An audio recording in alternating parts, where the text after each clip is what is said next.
হেন জানি ব্যাস ঋষি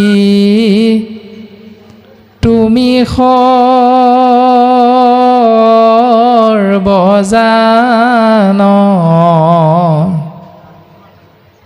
নিৰ্মীয়ক শাস্ত্ৰ কৃষ্ণ কীৰ্তন প্ৰধান। ব্যাস তুমি এই ভাগৱত কৃষ্ণস্তু ভগৱন্তৰ নামযুক্ত এই কল্পতৰু পুৰাণৰ সূৰ্য জীৱৰ মংগলৰ অৰ্থে তুমি প্ৰকাশ কৰা, যাক কোৱা হৈছে 18 নম্বৰ ভাগী মহাপুৰাণ। আৰু সেই উপদেশক সাৰোগত কৰি ব্যাসে কি কৰিছে? ৰামে কৃষ্ণৰ মূৰ্তিক পাছে কৰিলন্ত ধ্যান হৃদয়তে কৃষ্ণক দেখিলা বিদ্যমান। কৃষ্ণক ধ্যান কৰিছে আৰু হৃদয়তে কৃষ্ণস্তু ভগৱন্তক দৰ্শন পালে। আৰু সেই দৰ্শনত আৰু এক পৰম সম্পদ লাভ কৰিলে। ৰাম বাৱ পাশে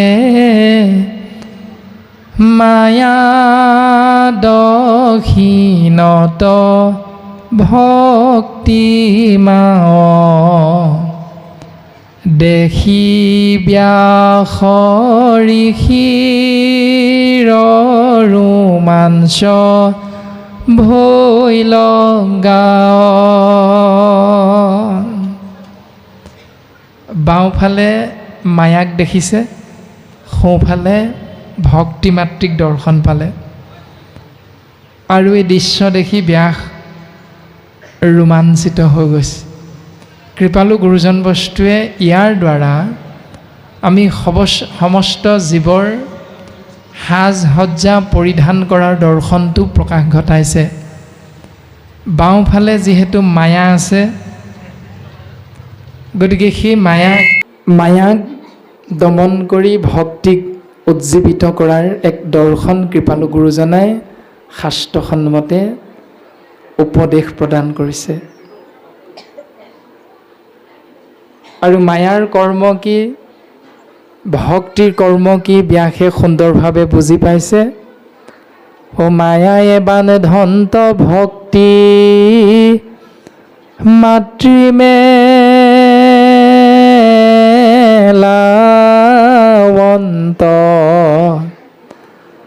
দুহানো মধ্যস্থভাৱে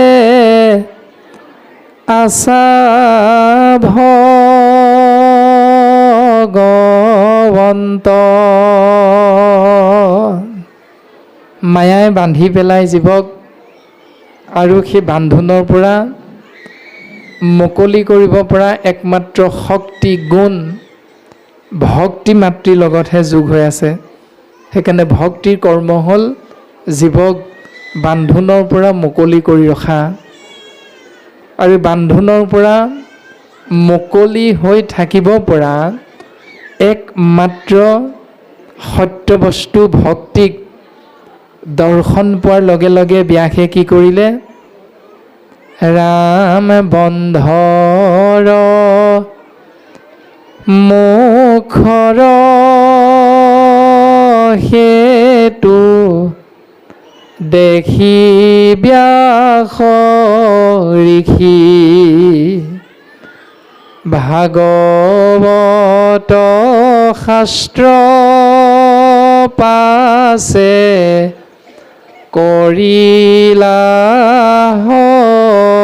ঋষি। বন্ধৰ মুখৰ সেতু দেখি ব্যাস ঋষি ভাগৱত শাস্ত্ৰ পাছে কৰিলা ঋষি। বান্ধোনৰ পৰা মুকলি হৈ থাকিব পৰা ভক্তিৰ সেই গুণ দেখা পায় ব্যাসদেৱে নাৰদৰ উপদেশ মৰ্মে ভাগৱত প্ৰণয়ন কৰিছে আৰু ব্যাসৰ পৰম মংগল সাধন হৈছে। আৰু সেই ভাগৱতক আমি যদি সমস্ত জনাই শ্ৰৱণ কীৰ্তন মহাভক্তিৰে জীৱন যাপন কৰিবলৈ চেষ্টা কৰোঁ, নিশ্চিত ৰূপত সমস্ত জীৱৰে পৰম মংগল সাধন হ'ব। এনেকৈ ভাগৱতৰ প্ৰথম স্কন্ধৰ পদে আমাক সুন্দৰভাৱে উপদেশ প্ৰদান কৰিছে। কৃষ্ণ পদ্মধাৰী বিষ্ণুৰ এই সুন্দৰ ৰূপটো দৰ্শন পাইছিল আৰু সেইবাবে তেওঁৰ প্ৰথম নাম হ'ল বিষ্ণুৰাত। আৰু সমস্ত জীৱক সূক্ষ্ম দৃষ্টিৰে পৰীক্ষা কৰিছিল যে মাতৃগৰ্ভত দেখা পোৱা সেই শক্তি, সেই ৰূপৰ গৰাকীজন আজি আমি সন্মুখত লগ পোৱা এই ব্যক্তিজন নেকি। এই বুলি প্ৰত্যেকজন শৰীৰধাৰী ব্যক্তিকে বিষ্ণুৰাতে পুংখানুপুংখভাৱে পৰীক্ষা নিৰীক্ষা কৰি দৰ্শন কৰিছিল। আৰু সেইবাবে তেওঁৰ দ্বিতীয়টো নাম হ'ল পৰীক্ষিত। আৰু সময়ত পৰীক্ষিত নামেৰে তেওঁ ধৰাধামত জনাজাত হ'ল। আৰু সেই পৰীক্ষিতে পঞ্চপাণ্ডৱৰ কৃপাধন্য হৈ সসাগৰা পৃথিৱীৰ গৰাকী হিচাপে, একচ্ছত্ৰী ৰজা হিচাপে এই সংসাৰত বিৰাজমান হ'ল, সিংহাসনত আৰোহণ কৰিলে। আৰু ৰাজ্যত পূব পশ্চিম উত্তৰ দক্ষিণ চাৰিও দিশত কেনেবাকৈ কোনো দুষ্ট শক্তিয়ে অত্যাচাৰ উৎপীড়ন আৰম্ভ কৰিছে নেকি, তাৰে বুজ ল'বৰ বাবে তেৰাই দিগ্বিজয় কৰিছে। আৰু দিগ্বিজয় কৰি ঘূৰি আহি যেতিয়া পুনৰ হস্তিনাপুৰৰ কাষত উপস্থিত হৈছে, তেতিয়াই পৰীক্ষিতে এটি আচৰিত দৃশ্যৰ সন্মুখীন হ'ল। আৰু সেই দৃশ্য সমস্তখিনি কথা ভাগৱতৰ পদে আগবঢ়াবলৈ আগবাঢ়িছে। ৰাম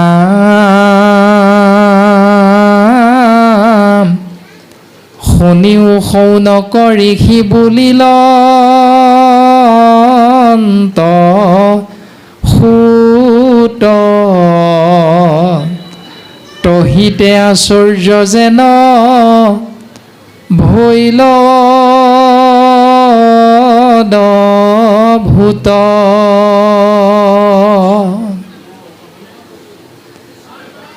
শুনিও শৌনক ঋষি বুলিলন্ত সুত। বিষ্ণু নৈমিষ ক্ষেত্ৰত 28,000 ঋষিমুনিৰ হৈ নেতৃত্ব বহন কৰিছিল বয়োজ্যেষ্ঠ জ্ঞানজ্যেষ্ঠ শৌনক নামৰ ঋষিজনে। আৰু সেই শৌনক নামৰ ঋষিজনকে মুখ্য কৰি উগ্ৰশ্ৰৱা সুতে প্ৰকাশ কৰিছে শুনিও শৌনক ঋষি বুলিলন্ত সুত। উগ্ৰশ্ৰৱা সুতে কৈছে, সেই শৌনক ঋষি তোমাকে মুখ্য কৰি সমস্ত জনাই শুনাচোন। তহিতে মানে সেই মুহূৰ্ততে আশ্চৰ্য যেন ভৈল অদভূত, এক আচৰিত ঘটনা ঘটিল। কোন মুহূৰ্তত? ৰামে কৰি দিগ্বিজয় অজয় পৰীক্ষিতে, পাইলা পাছে কুৰুক্ষেত্ৰ ৰথে সমন্বিতে।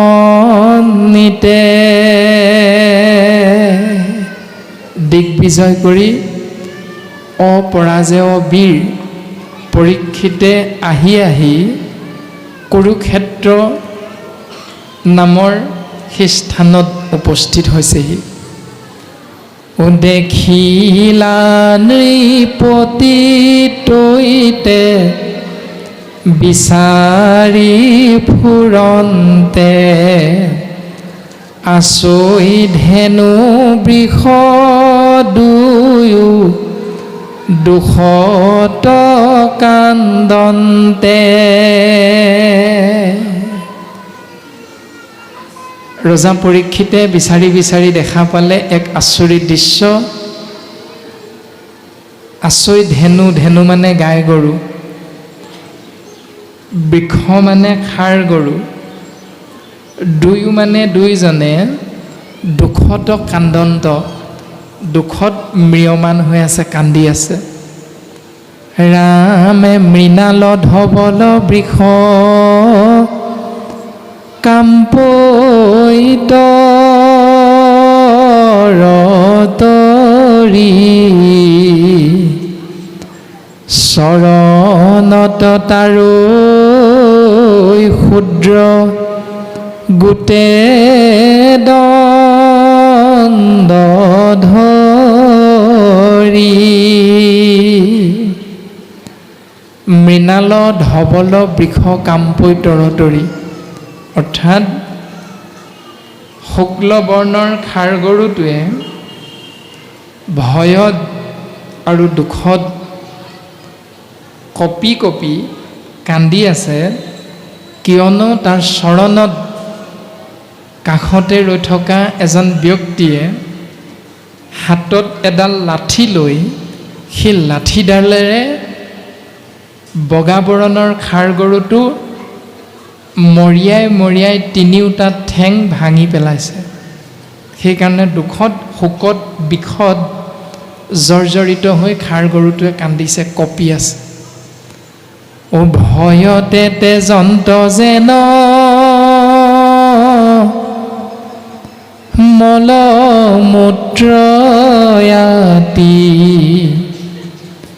চৰণৰ প্ৰহাৰে ধেনুকু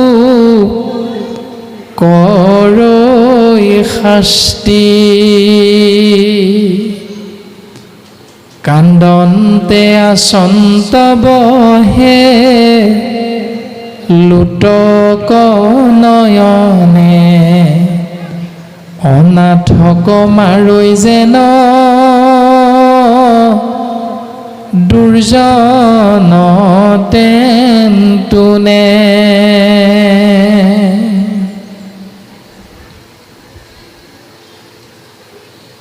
গাই গৰুজনীকো যৎপৰোনাস্তি শাস্তি প্ৰদান কৰিছে আৰু দুয়ে দুখত বিষত শোকত কান্দিছে, মাথোন কান্দিছে। আৰু সেই দৃশ্যটো দেখাৰ লগে লগে ও ৰামে হেন দেখি খেদি গৈলা ৰাজাৱা বেঠে হাতে শৰ ধনু ধৰি সুবৰ্ণ ৰথে।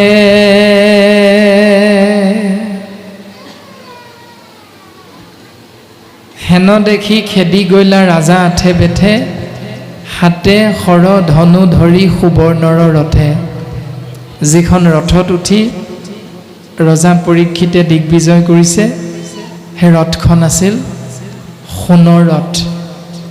আৰু সেই সোণৰ ৰথখন সহিতে মেঘৰ গম্ভীৰ ধ্বনি বুলিলা বচন কোন তৈ কহ অৰে অধম দুৰ্জন। হেৰৌ তই ক'ৰ পৰা আহিলি অধম দুৰ্জন, মোৰ ৰাজ্যত প্ৰৱেশ কৰিছ আৰু মোৰ ৰাজ্যত নকৰিব লগা এই অনৈতিক কৰ্মত লিপ্ত হলি। নৃপতিৰ বেশতৈ কৰ্মত চণ্ডাল হেন জান পাইলো আখি তোৰ জমকাল। নৃপতিৰ বেশ কিন্তু তই কৰ্মত চাণ্ডাল। আৰু তই মনত ৰাখিবি তোৰ যম আহি তোৰ সন্মুখত উপস্থিত হৈছে। গৈলন্ত বিদুৰ মাত্ৰ কৃষ্ণ ধনঞ্জয় এতেকতে অন্যায় কৰস দুৰাশয়।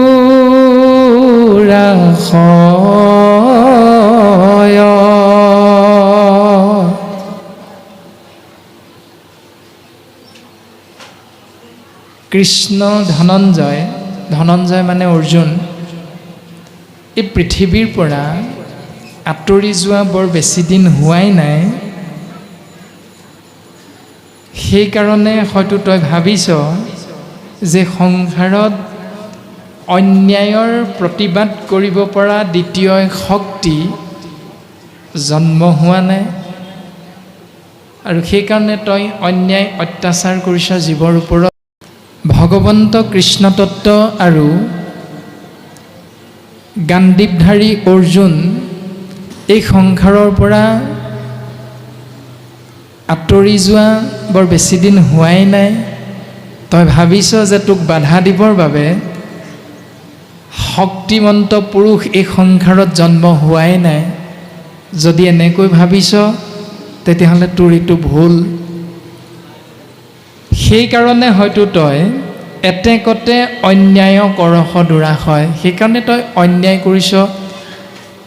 দুৰ্বলীৰ ওপৰত অত্যাচাৰ উৎপীড়ন কৰিবলৈ অকণমানো কুণ্ঠাবোধ কৰা নাই। তই খন্তেক ৰ, হে ৰাম মই বিদ্যমানে তোৰ এতমান গহ কৰোঁ শিৰচ্ছেদ দুষ্ট খানিতে কৰহ। মই বিদ্যমান এই সংসাৰত, গতিকে তই তেনেকুৱা চিন্তা কেতিয়াও মনলৈ নানিবি। খন্তেক ৰ, তোক এই মুহূৰ্ততে মই শিৰচ্ছেদ কৰিম। অ মহন্ত কপীৰা কৰ মুহুৰ আগত ৰহ ৰহ ভাংগু আজি তুহুৰ মহত্ব।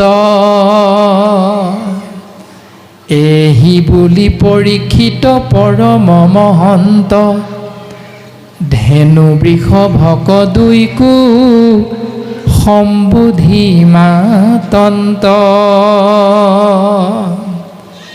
এই বুলি সত্য কি অসত্য কি সঁচা কি মিছা কি জানিবৰ বাবে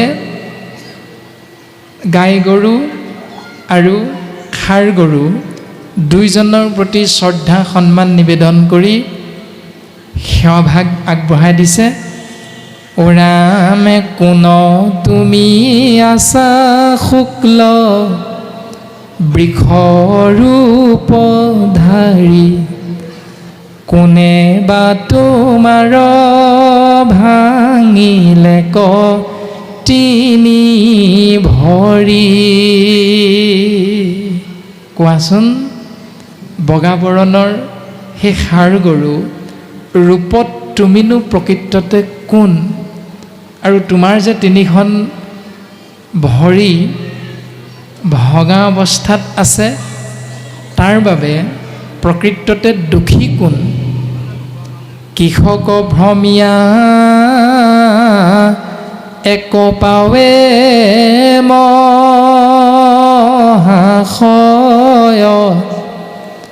মই পাইলোঁ আহি আউৰ নকৰিবা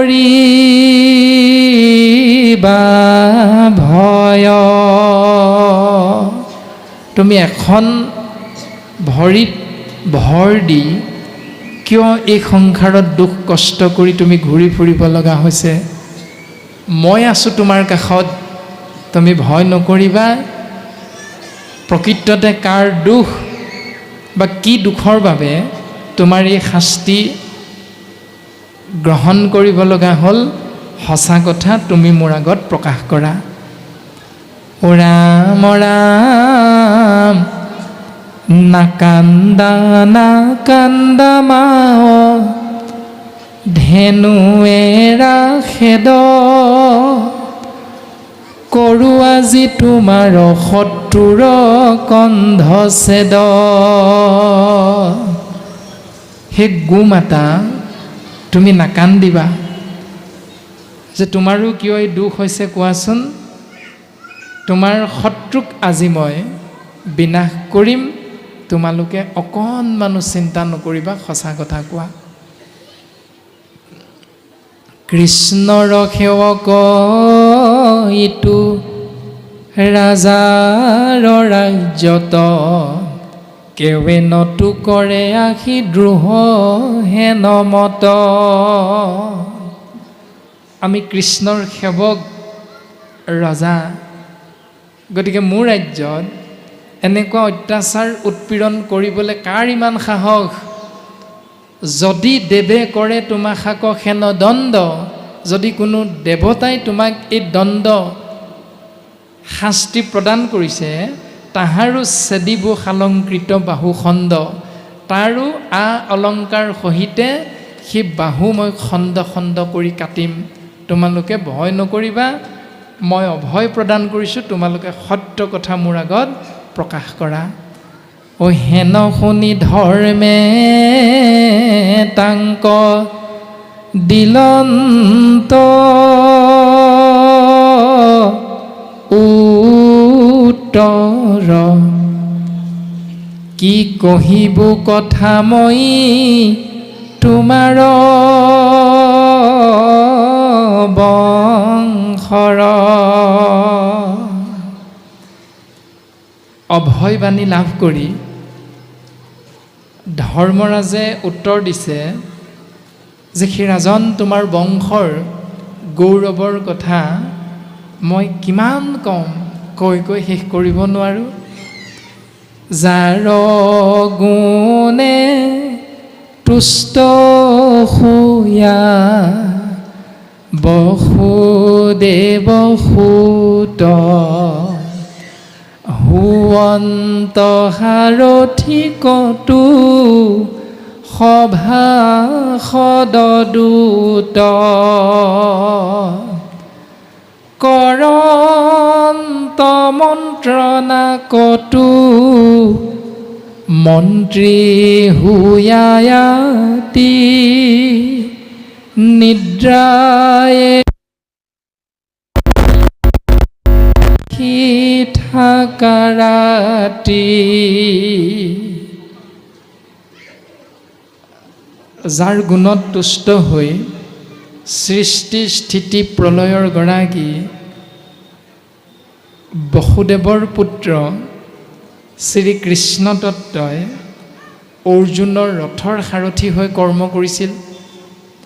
কেতিয়াবা পঞ্চপাণ্ডৱৰ দূত হিচাপে হস্তিনাপুৰত গৈ 5খন গাঁও বিচাৰিছিল। কেতিয়াবা কেতিয়াবা মন্ত্ৰণাদাতা মন্ত্ৰী হিচাপে পঞ্চপাণ্ডৱক সৎ উপদেশ প্ৰদান কৰিছিল, মন্ত্ৰীৰ দায়িত্ব পালন কৰিছিল। আৰু কোনো কোনো মুহূৰ্তত নিদ্ৰা এৰি তোমাৰ উপৰি পুৰুষ পঞ্চপাণ্ডৱক, তোমাৰ বংশক দুষ্ট শক্তিৰ পৰা, অশুভ শক্তিৰ পৰা প্ৰত্যেক মুহূৰ্ততে ৰক্ষা কৰিবৰ বাবে জগত প্ৰতি শ্ৰীকৃষ্ণ তত্ত্বই সদা সৰ্বদা নিজকে দাস হিচাপে আগবঢ়াই দিছিল। গতিকে তোমাৰ বংশৰ গৌৰৱৰ কথা মই কৈ কৈ শেষ কৰিব নোৱাৰোঁ ৰাজন। সেইজন পৰম ঈশতত্ত্ব, যিজনক ধ্যানতো নেদেখৈ যিটো, বেদৰো ৰহস্য কৰিলে কটা হাংকু পাণ্ডুৰ বংশে বৈশ্য। যোগীসকলে ধ্যানতো যাক দৰ্শন নাপায়, বেদেও যাক ঢুকি নাপায়, ব্ৰহ্মা হৰে নপাৱন্ত, যাহাৰ মায়াৰ অন্ত, হেন হৰি চাতুৰি খেলায়। সেইজন হৰিয়ে যশোদাৰ গৃহত আহি দধি মাখন খাই খাই চল চাতুৰি কৰি আছে। যিজনৰ মায়াৰ অন্ত স্বয়ং প্ৰজাপতি ব্ৰহ্মা আৰু মহাদেৱ শিৱতত্ত্বইও লাভ কৰিব নোৱাৰিলে। গতিকে সেইজন পৰম পুৰুষ প্ৰভু ভগৱন্ত ঈশ্বৰ কৃষ্ণদেৱক তোমাৰ পূৰ্বজ যুধিষ্ঠিৰ, ভীম, অৰ্জুন, নকুল, সহদেৱ, তোমাৰ পিতামহসকলে বৈশ্য কৰিব পাৰিছিল। গতিকে তোমাৰ বংশৰ গুণ যশৰ কথা কৈ মই শেষ কৰিব নোৱাৰোঁ ৰাজন। অ কি কহিব পাণ্ডৱৰ মহাগুণগণ, যাক সেৱা কৰিলা আপুনি নাৰায়ণ। আমি প্ৰত্যেকে ঈশ্বৰক সেৱা কৰোঁ। জীৱৰ স্বধৰ্ম হ'ল পৰম পুৰুষ পৰমাত্মা ঈশ্বৰতত্ত্ব কৃষ্ণদেৱক সেৱা কৰা, আৰু সেই কৃষ্ণতত্ত্বই আহি পঞ্চপাণ্ডৱৰ দাস হিচাপে এই সংসাৰত জন্মগ্ৰহণ কৰিছে। গতিকে তোমাৰ বংশৰ গৌৰৱ গুণ যশ এইবিলাক বখানি বখানি মই শেষ কৰিব নোৱাৰোঁ ৰাজন। অ তাসম্বাৰ বংশ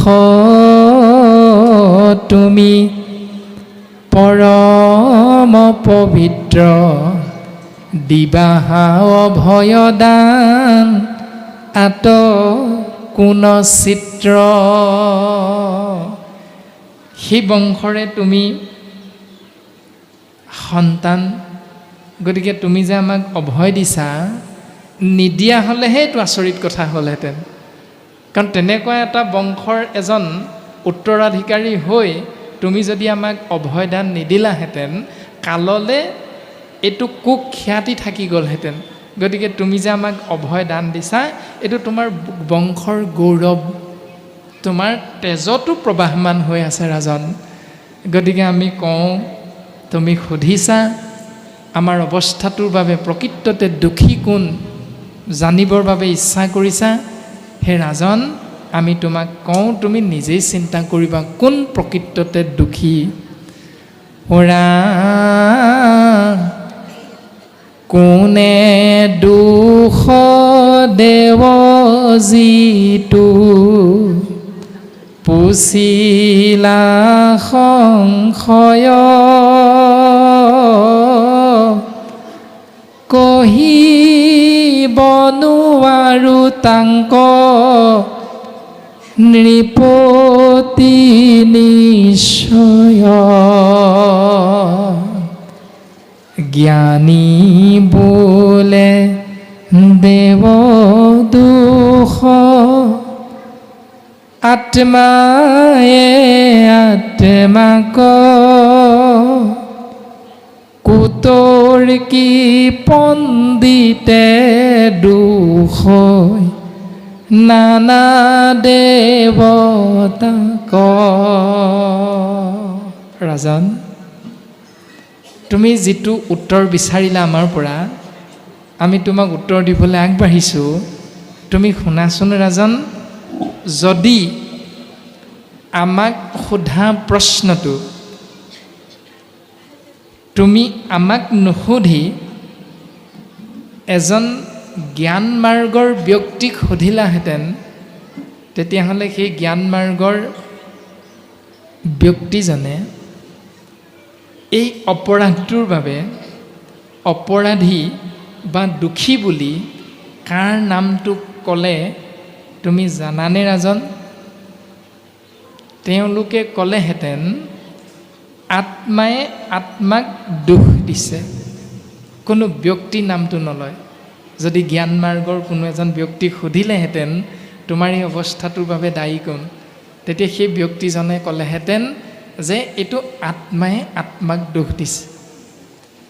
একেটা কথাকে ৰাজন, তুমি যদি এজন কুতৰ্কী পণ্ডিতক সুধিলাহেঁতেন, তেতিয়া সেই কুতৰ্কী পণ্ডিতজনে কি বুলি ক'লেহেঁতেন জানানে ৰাজন? কুতৰ্কী পণ্ডিতে দুখ হৈ নানা দেৱতাক, এইটো দেৱতাৰ দুখ, সেইকাৰণে মানুহজনৰ এনেকুৱা অৱস্থা হ'ল। এই বুলি কুতৰ্কী পণ্ডিতজনক সোধাৰ লগে লগে আজিৰ এই অৱস্থাটোৰ বাবে তেওঁ দেৱতাক দোষী সাব্যস্ত কৰিলেহেঁতেন। আৰু একেটা প্ৰশ্নকে যদি তুমি এজন দৈৱজ্ঞৰ কাষত গৈ দৈৱজ্ঞজনক সুধিলাহেঁতেন, তেতিয়া দৈৱজ্ঞজনে কি বুলি উত্তৰ দিলেহেঁতেন জানানে ৰাজন? অ গ্ৰহে প্ৰিয় দৈৱজ্ঞ জ্যোতিষ ক প্ৰমাণ, মীমাংসিকে বুলৈ সবে কৰ্মে হে প্ৰধান গ্ৰহে প্ৰিয় দৈৱজ্ঞ জ্যোতিষ প্ৰমাণ দৈৱজ্ঞজনে ক'লেহেঁতেন যে জ্যোতিষ শাস্ত্ৰই সিদ্ধান্ত দিছে গ্ৰহ দোষ কাল দোষৰ বাবে তোমাৰ এনেকুৱা অৱস্থা হৈছে একেটা প্ৰশ্নকে যদি এজন মীমাংসকক সোধা যায় তেতিয়া মীমাংসকজনে ক'লেহেঁতেন তাৰ কৰ্ম দোষ সেইকাৰণে তাৰ এনেকুৱা অৱস্থা হৈছে প্ৰশ্ন একেটাই কিন্তু একেটা প্ৰশ্নকে উত্তৰ বিভিন্নজনে প্ৰদান কৰে ৰামে লোকাৱৰ্তী শাস্ত্ৰত স্বভাৱে সবে কয় যাৰ যেন মতি কৈ নজানি নিশ্চয়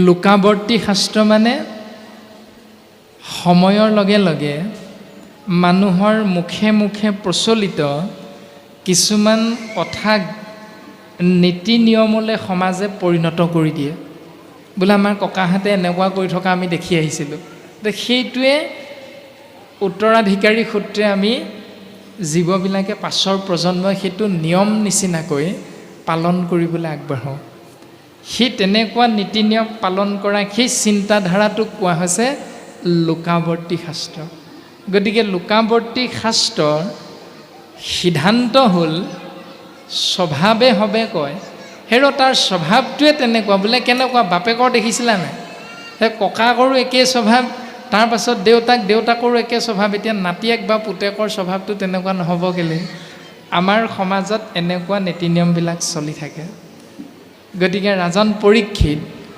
আমাৰ যে তিনিটা ঠেং ভাঙিল কোনে ভাঙিলে কিয় ভাগিব লগা হ'ল তিনিটা ঠেং আমি কিয় হেৰুৱাব লগা হ'ল তাৰ উত্তৰ তুমি আমাৰ পৰা জানিব বিচাৰিছিলা গতিকে আমি তোমাক উত্তৰটো দিছোঁ ৰাজন এই উত্তৰটো তুমি আমুকক যদি সোধা অৰ্থাৎ জ্ঞানী লোকক কুতৰ্কী পণ্ডিতক দৈৱজ্ঞক মীমাংসকক আৰু লোকাৱৰ্তী শাস্ত্ৰ ইয়াৰ দ্বাৰা যদি ইয়াৰ উত্তৰটো বিচাৰা তেতিয়াহ'লে তুমি এনেধৰণে ইয়াৰ উত্তৰটো লাভ কৰিবা আৰু এজন ভকতক যদি সোধা ইয়াৰ বাবে দায়ী কোন তেতিয়া ভকতে উত্তৰটো দিব বোলে কান্ত ভকত সবে কহে হেন ন্যায় মিলৈ সুখ দুখ সবে ঈশ্বৰ ইচ্ছায় কোনোবা এজন সুখী হৈছে কোনোবা এজন দুখী হৈছে কিয় সকলো ঈশ্বৰৰ ইচ্ছাত হৈ থাকে উত্থান পতন যোগ বিয়োগ সমস্তখিনি কেৱল ঈশ্বৰৰ ইচ্ছাতহে হয় ৰাজন তত্ত্ব নাপায় কহৱে যাহাৰ যেন মতি কৰিও কবি মৰিষ আপুনি নৃপতি এনেকৈ বিভিন্নজনে বিভিন্নটা মত আগবঢ়ায় ৰাজন তুমি নিজেই চিন্তা কৰা এতিয়া কি চিন্তা কৰিম বোলে মোৰ এই অৱস্থাটোৰ কাৰণে দুখী কোন এতিয়া তুমি নিজে চিন্তা কৰি লোৱা এই বুলি বগা বৰণৰ খাৰ গৰুটোৱে ৰজা পৰীক্ষিতৰ প্ৰশ্নৰ উত্তৰটো আগবঢ়াই দিলে